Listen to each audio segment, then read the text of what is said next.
जय हिंद दोस्तों, स्वागत है आपका आपके अपने YouTube चैनल ओम कंप्यूटर इंस्टीट्यूट में। आज हम बात करेंगे फिर एक बार पेंट के बारे में। तो ये लगातार तीसरी क्लास है पेंट का।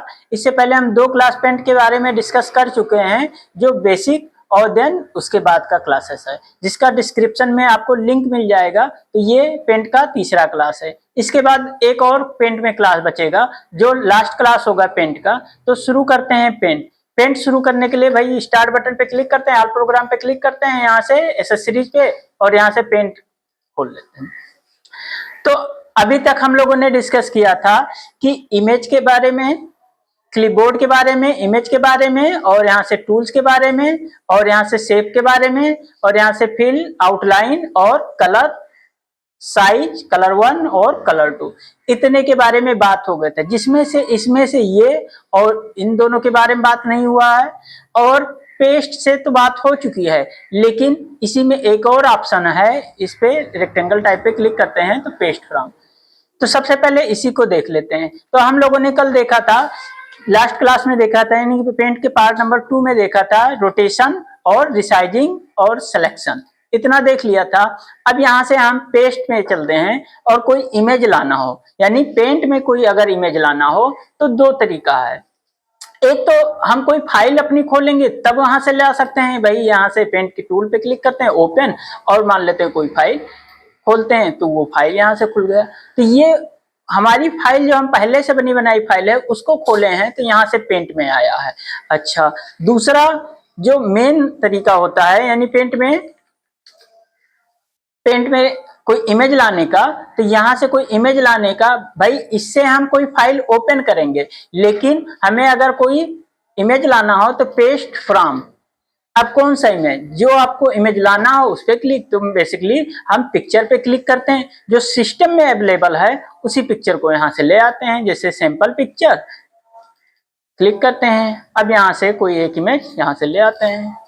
अब इतना बड़ा आ गया, तो इसको छोटा करने के लिए भाई वही चीज पहले भी बताए हैं कि ये जो डॉट डॉट दिख रहा है इसको पकड़ के ऐसे इससे छोटा कर सकते हैं। डॉट डॉट पे लेके जाओगे, देखो यहाँ पे है माउस पॉइंटर दूसरा है, यानी मूविंग का ऑप्शन दिखा रहा है। यहाँ पे है माउस पॉइंटर दूसरा है, दूसरे ऑप्शन में दिखा रहा है। यहाँ पे है माउस ऑप्शन दूसरा पहुंचा, यानी कि इसके कॉर्नर वाले डॉट पे लेके गए तो ये रिसाइजिंग वाले ऑप्शन दिखा रहा है। तो यहाँ से हम इसको छोटा कर लेते हैं, या फिर छोटा करना है तो यहाँ से रिसाइज में जाके बताए थे परसेंटेज के फॉर्म में और पिक्सल के फॉर्म में, तो यहाँ से पिक्सल के फॉर्म में इसको कर लेते हैं 300। तो ऊपर किए तो नीचे हुआ, क्यों? क्योंकि यहाँ मेंटेन एक्सपेक्टेड रेशियो पे चेक लगा हुआ, इस वजह से नीचे भी हो गया। तो यहाँ से इस तरीके से आ गया। अब इसी तरीके से एक और चाहिए तो कंट्रोल सी से, भाई ऑलरेडी सेलेक्ट है, कंट्रोल सी से कॉपी कर लिया, कंट्रोल वी से पेस्ट कर लिया, तो एक और आ गया। अब इसको यहाँ से ऐसे, यानी कि कोई इमेज आ गया, और इसको यहाँ से रोटेट पे चले गए और फ्लिप हॉरिजॉन्टल ऐसे कर दिए। तो अब ऐसा नहीं लग रहा हो कि ये 2 इमेज है, ऐसा लग रहा है कि एक ही इमेज है। फिर से इसको सेलेक्ट करते हैं एक बार। तो सेलेक्ट करने के लिए वही है, यहाँ से सिलेक्शन टूल ले लेते हैं और यहाँ से क्लिक करके और यहाँ से इसको सेलेक्ट कर लेते हैं। अब इसका अगर मुझे कॉपी करना है तो कंट्रोल सी से कॉपी कर लेंगे और कंट्रोल बी से पेस्ट कर लेंगे, तो एक इमेज निकल आएगा। लेकिन कहने मतलब ये हो गया कि इसका डुप्लीकेट इमेज बनाना है तो कंट्रोल सी से कॉपी कर लिया, कंट्रोल बी से पेस्ट कर लिया, तो डुप्लीकेट इमेज निकल आया। या फिर इसका शॉर्टकट भी होता है, कीबोर्ड से कंट्रोल बटन दबाया और क्लिक करके यहाँ से इस तरीके से एक इमेज निकल आया। क्लिक करके ड्रैग कर देंगे तो एक इमेज निकल आया।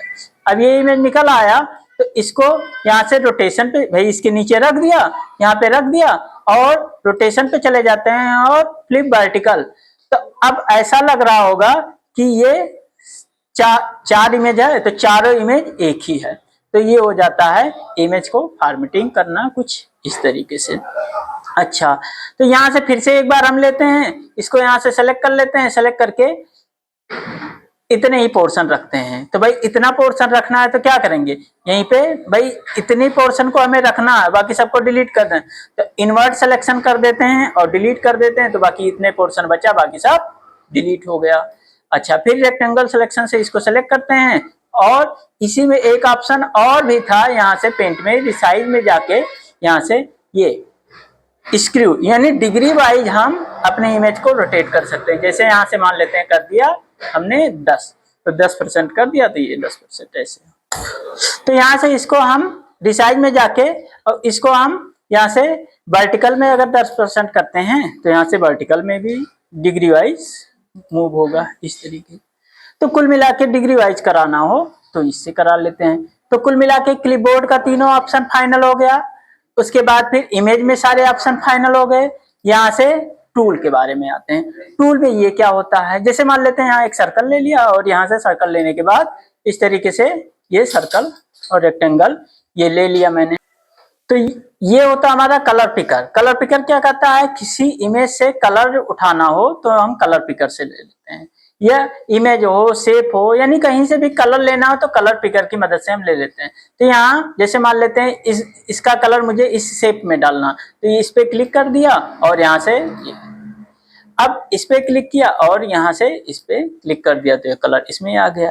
फिर से इस पे क्लिक करते हैं और यहाँ से फिर से इस गुंबद के सबसे ऊपर पे क्लिक करते हैं तो इसमें ये कलर आ गया। ये स्काई वाला कलर भी डालना है इसमें तो यहाँ से स्काई वाला कलर भी इसमें आ गया। ये पहाड़ वाला कलर इसमें डालना है तो यहाँ से पहाड़ वाला कलर इसमें आ गया। तो कुल मिला के ये हो गया हमारा कलर पिकर। अच्छा, ये क्या होता है, इमेज को बड़ा करके देखना हो तो यहाँ से हम इसका यूज करते हैं, तो इसे हम क्या कहते हैं, मैग्नीफायर। अब बड़ा करते करते करते यहाँ तक पहुंच गए। छोटा करना हो तो यहाँ से भी छोटा कर सकते हैं और या फिर व्यू में जाके यहाँ से डायरेक्टली 100% कर लेते हैं। अच्छा, तो ध्यान देने वाली बात है कि यहाँ व्यू में हम व्यू टाइप पे क्लिक करते हैं और यहाँ से जूम इन। जूम इन से क्या होता है कि पेज को यानी कि मैटर को बड़ा करके देखना हो तो जूम इन का यूज करते हैं और छोटा करके देखना हो तो जूम आउट का यूज करते हैं। तो जूम इन करते करते यहाँ से बड़ा तो हो गया, अब छोटा करना है तो 100% पे लाना है तो 8 बार या तो हम इस पे क्लिक करें तो ये फिर आएगा और या फिर डायरेक्टली 100% पे क्लिक कर दें तो ये आ जाए। तो फिर इस जूम इन यानी कि व्यू में जूम इन और इसका क्या मतलब हो जाता है यहाँ से मैग्नीफायर का। तो जूम इन का मतलब यहाँ से बड़ा मैटर बड़ा होके दिख रहा है आपका, ये मैटर बड़ा हो गया। लेकिन यहाँ से जब हम करते हैं मैग्नीफायर का यूज करते हैं तो ये आपके आंखों के सामने हो रहा है। जो एरिया को आप बड़ा करके देखना चाहते हैं ये एरिया बड़ा होके दिख रहा है। तो ये होता है मैग्नीफायर और जूम इन का। रूलर, यहाँ से अब हम बात कर लेते हैं कि रूलर यहाँ से चेक हटा देंगे तो मैग्नीफायर वाला ऑप्शन हट जाएगा। रूलर ये होता है हमारा रूलर। इसको हमें नहीं देखना है तो यहाँ से चेक हटा देंगे तो रूलर गायब हो जाएगा। फिर से लाना तो इसी पे क्लिक कर देंगे तो फिर से आ जाएगा। ग्रिड लाइन, ये छोटे छोटे खाने जो दिख रहे हैं इसको अगर देखना हो तो यहाँ ग्रिड लाइन पे चेक लगा देंगे तो आ जाएंगे, चेक हटा देंगे तो ग्रिड लाइन गायब। यहाँ से स्टेटस बार, इस वाली पट्टी को हम क्या कहते हैं, स्टेटस बार। इसको नहीं देखना हो तो यहाँ से चेक हटा देंगे तो ये गायब हो जाएगा। देखना हो यानी स्टेटस बार की भी जरूरत है तो इस पे क्लिक कर देंगे तो ये स्टेटस बार आ जाएगा। अपने विंडो को फुल स्क्रीन में देखना है तो यहाँ फुल स्क्रीन में कर देंगे तो ये फुल स्क्रीन में आ जाएगा। अब फिर से नॉर्मल पे लाना है तो कीबोर्ड से एस्केप बटन प्रेस कर देंगे तो नॉर्मल पे आ जाएंगे। पेन टूल के बारे में देखते हैं। न्यू से क्या होता है, कोई भी नई फाइल खोलने के लिए हम लोग न्यू कमांड का यूज करते हैं। अब ये सब हम नोटपैड और वर्डपैड में डिस्कस किए हैं, इस वजह से हम इसको थोड़ा सा तेज चलते हैं। न्यू से क्या होता है, कोई भी नई फाइल खोलने के लिए हम लोग न्यू कमांड का यूज करते हैं जिसका शॉर्टकट होता है कंट्रोल एन। ओपन से क्या होता है, कोई भी पुरानी फाइल पहले से बनी बनाई फाइल को ओपन करने के लिए ओपन कमांड का यूज करते हैं जिसका शॉर्टकट होता है कंट्रोल ओ। सेव से क्या करते हैं, अपने करंट डॉक्यूमेंट को सेव करना तो सेव का यूज करते हैं जिसका शॉर्टकट होता है कंट्रोल यस। तो ये होता है हमारा सेव एज। सेव एज क्या होता है कि सेम नाम की फाइल को डिफरेंट नाम से विथ डिफरेंट फॉर्मेट में, इतने फॉर्मेट में सेव करने के लिए सेव एज का यूज करते हैं जिसका शॉर्टकट भी होता है। यानी सेव एज का शॉर्टकट होता है F12, देखो यहाँ दिखा भी रहा है सेव एज ब्रैकेट में F12। तो हम लोग कह सकते हैं कि जिस भी प्रोग्राम के आगे MS शब्द लगा है वहां सेव एज का शॉर्टकट होता है F12। अब नोटपैड में वर्डपैड में सेव एज का कोई शॉर्टकट नहीं होता, लेकिन MS पेंट में, MS word, MS excel, PowerPoint इन सब में सेव एज का शॉर्टकट होता है F12। प्रिंट से अपने डाटा को प्रिंट कराते हैं। फ्रॉम स्कैनर और कैमरा, डाटा को स्कैनर या कैमरा से लेना हो तो फ्रॉम स्कैनर कैमरा ले लेते हैं। सेंड इन ईमेल, बाया ईमेल के माध्यम से किसी के पास भेजने के लिए सेंड इन ईमेल का यूज करते हैं। सेट ए डेस्कटॉप बैकग्राउंड, जो भी इमेज शेप वगैरह हम बनाए हैं उसको डेस्कटॉप पे एज अ बैकग्राउंड सेव करना है तो हम इसका यूज कर लेते हैं, सेट ए डेस्कटॉप बैकग्राउंड। अब इसमें भी 3 ऑप्शन है, फिल यानी पूरा भर के आएगा, टाइल्स यानी टाइल्स के फॉर्म में आएगा, सेंटर का मतलब बीच में आएगा, तो यहाँ सेटेड डेस्कटॉप बैकग्राउंड ये अलग अलग तरीके से आए। प्रॉपर्टी से जो आपने फाइल बनाए उसका प्रॉपर्टी चेक करने, कितने MB का कितने KB का, अबाउट पेंट से पेंट के बारे में जानने के लिए एग्जिट से विंडो से बाहर आ जाना।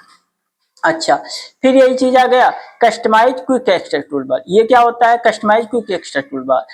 Customise quick access toolbar क्या कहते हैं, इतने सारे बटन है, इनका जल्दी से एक्सेस करना हो तो सामने रख लीजिए, नहीं तो कोई बात नहीं। ये डिस्कशन वैसे तो हम वर्डपैड में डिस्कस किए हैं, जिसका डिस्क्रिप्शन में मैं आपको लिंक भी भेज दूंगा, लेकिन एक बार इसको फिर से जल्दी से कर लेते हैं।